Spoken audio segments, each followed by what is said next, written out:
So again, this idea of being able to put sound anywhere you want to is really starting to catch on. We've got the military had just deployed some of these into Iraq where you can put fake troop movements a quarter of a mile away on a hillside. Or you can whisper in the ear of a supposed terrorist some biblical verse. I'm serious. Look out for Charlie. This video is going to be about the Chelsea Grimm case. But first, before we get into that, I need to address some things about the last video that I made, and that was on the Giovanni Pelletier case. So I was going into how Giovanni wanted to reconnect with the black culture, and a few different people freaked out over that. One comment said, you sound ignorant as fuck. Unfortunately, they don't understand what the word ignorant actually means. And another one said that I was being a freak. Says, bro, he wanted to meet the other half of his family, not absorb the black culture. Don't be a freak. Like I was sitting around and I thought to myself, I'm going to twist the entire scenario just so I can say that this kid wanted to absorb the black culture. Right? So here's what Giovanni's mom said about him. Craving the culture and background she couldn't give him.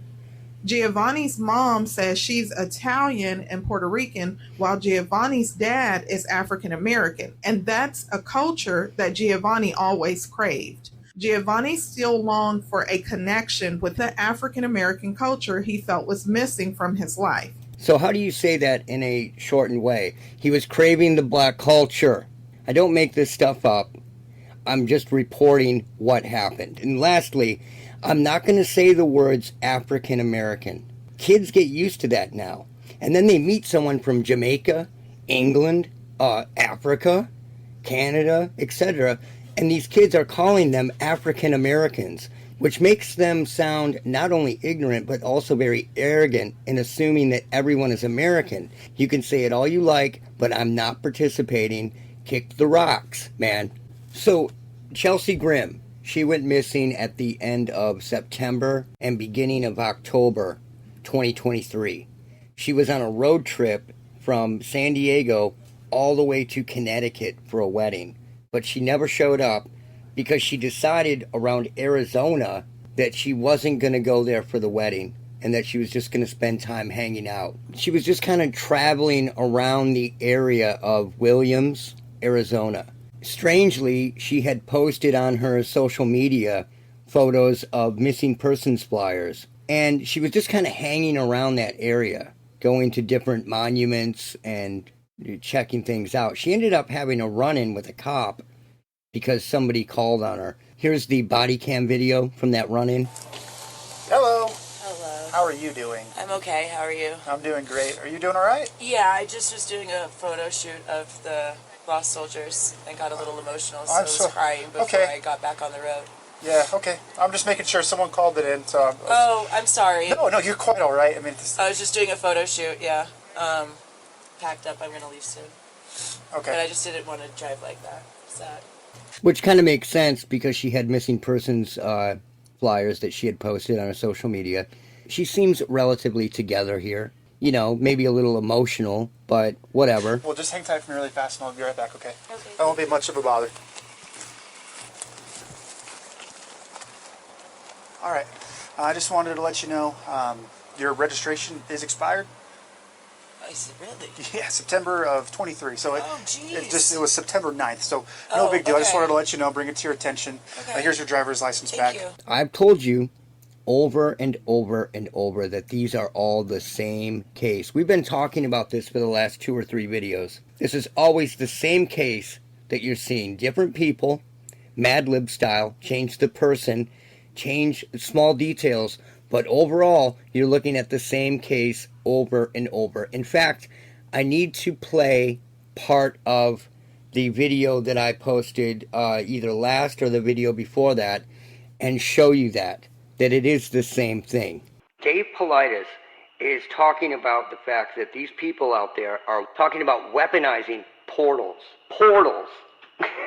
But they won't talk about or admit that there is audio technology that is tricking people and scaring them to get lost and to get killed. There's a middle ground that is truth. And it is technology. All of this is technology that is being hidden. But I want to show you a few cases that are really the same thing. This is the case of the 28-year-old German Lars Matank. He traveled with his friends to go see a football game or whatever, right? Well, during that trip, he coincidentally gets a blown eardrum. He goes to the doctor, they check it out, they tell him not to travel for a couple days. And his friends go home, and he has to go home later because he has to wait for his ear to heal. Strangely and oddly and coincidentally, he begins to hear people following him. He never sees anybody. He hears people following him. He calls his mom and says there's 4 guys that are after him that are following him. And it's just voices. He eventually goes to the airport with his bags, and when he's walking through, there's a doctor at the airport. They go to check him out. Well, a construction worker walks in, and he screams out, "I don't want to die," and goes running off. It's the same kind of thing. He travels somewhere. He begins acting paranoid, believing that people are following him because he's hearing something. All right? And coincidentally has a damaged eardrum. He hears them following him around. It totally messes with him because that is the sane reaction to an insane thing, right? He runs out here, and they never find him again. So there's one. There's the case of Terrence Woods Jr., who became very paranoid working on a film, right, out in the woods. We were just talking about him. Out of nowhere, he takes off on a dead run into the woods because he's scared of the people around him, and they never see him again. It's the same story over and over and over. This is the case of Magdalena Zook. She was a Polish chick that traveled to a hotel in Egypt, I believe, and she began hearing voices talking to her in the hotel. They immediately thought she was crazy. They lock her up, and she ended up like jumping out a window and dying. So it's the same thing over and over. But we have one case where the girl lived, and this was the case of Eloise Lindsay. She was 22 years old, and she was walking along the Appalachian Trail in South Carolina. They say here she became frightened or paranoid that somebody was trying to run her down, said the director of emergency preparedness, right? But he's framing it in a very strange way. She was hearing people following her. It says here that the 22-year-old Eloise Lindsay insisted Tuesday that men chased her along the trail. So she could hear it, but she never really saw it. And that is the case with every one of these. What if this kid, this new case, what if this kid was hearing voices or hearing them say things that they weren't saying, right? And he gets out of the car, and then these alleged voices convince him to hide in the water. And how could you do that? The voices could say something like, well, I hope he doesn't hide in the water because that's the only place we can't track him. You get what I'm saying? That's how they manipulate these people to do really strange appearing things. So, this Eloise Lindsay chick, she was chased for like a week. She says here, I could tell there was no good intent involved. And when she was found, she was scared of the actual searchers that were searching for her because she thought that she was finally seeing the men who were chasing her. This happens over and over, and these people are not mentally ill.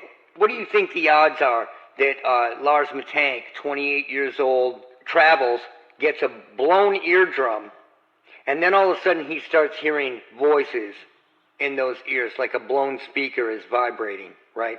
Starts hearing voices that are following him and vanishes, and he's never seen again. Do you really believe that he just went psychotic? That idea is just insane. Here's what ended up happening with Chelsea Grimm. And once I saw this on Missing Enigma, I was like dumbfounded and just so frustrated. Because it's like you're seeing the same thing over and over, and no one's putting it together because you have this goofy-ass mental health narrative where these people travel or whatever and they just lose their mind out of nowhere. But check this out. Janet Grimm contacted the Phoenix Police Department on October 4th to officially report Chelsea as missing. At this point, her family had no idea that Chelsea encountered the Williams police days prior, nor did they know that Chelsea was heading into the Kaibab National Forest. The Kaibab consists of 3 territories. The one we are most concerned with is the southernmost section. This region has quite a few low hills and also a lot of trees and brush. It's a popular hunting location, but there's also a lot of ranching and woodcutting activities taking place here. And what ended up happening was people ran into her and she was either in her car or around her car. They eventually found the car. The passenger side, both tires were completely blown out and they had been driven on, so they were shredded and really messed up.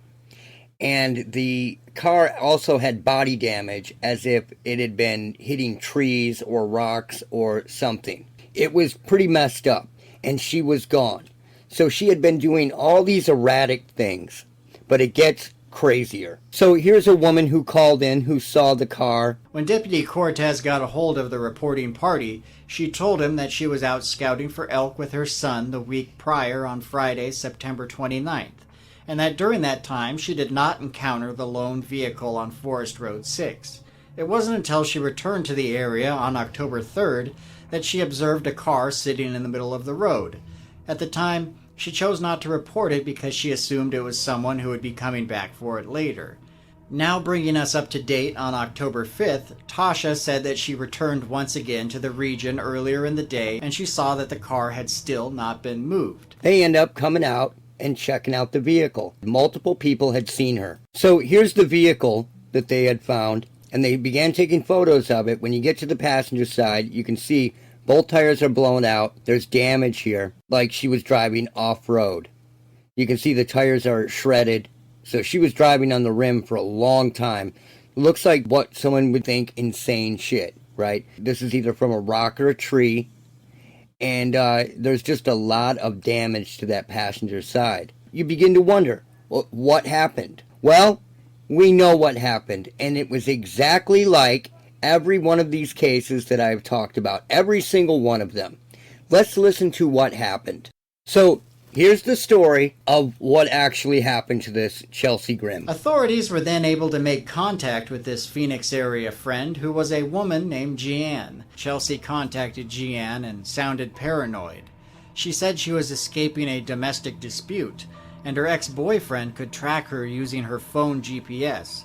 She said that her bearded dragon Rosie was actually her ex-boyfriend reincarnated and was talking to her. There you go, man. The same thing every single time.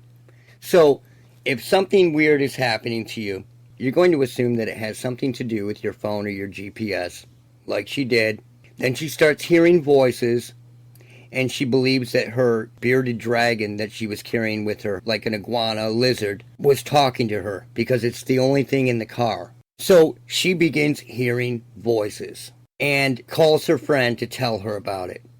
Now, this explains everything that happened. She was driven off, scared off into driving somewhere, thinking that people are following her, because she says that her ex-boyfriend was tracking her using GPS, but her ex-boyfriend is back in California. It doesn't make sense. She's in Arizona. But somehow, this convinces her that she's being tracked by her phone and that her bearded dragon was talking to her and was her ex-boyfriend. Now, she says that the bearded dragon is the reincarnation of her ex-boyfriend. If the ex-boyfriend has passed away, then she is hearing what? Ghosts. For crying out loud, man. Think about that. So, they got her really spun out, just like every one of these other cases. And she drives out into this national park and gets her car blown out, runs out of gas, and then these hunters end up finding her clothes hung up in a tree, which is probably from these voices telling her that she can't be tracked if, she doesn't have clothes on. And what this does is it puts you in more dangerous positions as you go, like I was talking about in the video, the last video and the video before that, and it makes you look crazier as time goes by, and then no one gives a shit. This is exactly what is going on. I said in all these videos, these last videos, I'm like, it's sound. Every one of these is sound. And look what happened. Look what happened. So she believes that, trying to make sense of an insane situation, she thinks her bearded dragon is talking to her. It's just mind-numbing. It's the same case over and over and over. And it's very convenient how these happen. Someone buys a firearm and they are ran through the NICS system. And then 2 weeks later or a month later, they begin hearing voices, right? Right after they bought like an AR-15 or something, And in this case, she posts missing persons flyers to her social media, has a run-in with the police, which is on body cam, and it's recorded in the database that she had a run-in with police. Who has access to that? Is it DHS? Is it Fusion Centers? And then all this shit goes down with her. Right after that, while she's traveling somewhere, it's just too coincidental and it's too bizarre that it happens every time. And this is another case of somebody traveling. They're not on their home turf and something crazy like this happens to them when it had never happened in their entire lives before that. You just go from zero to the worst quote-unquote schizophrenic symptom possible. It's not every case, but a lot of these cases that we've covered lately, these people travel and then go totally crazy while they're traveling. What are the odds of that happening? It's just impossible. It's just madness. And you need to pay attention to all these cases as one because they're like Mad Libs and only small details are changed. That's it for now. Look out for Charlie. So again, this idea of being able to put sound anywhere you want to is really starting to catch on. We've got the military had just deployed some of these into Iraq where you can put fake troop movements quarter of a mile away on a hillside. Or you can whisper in the ear of a supposed terrorist some biblical verse. I'm serious. Look out for Charlie.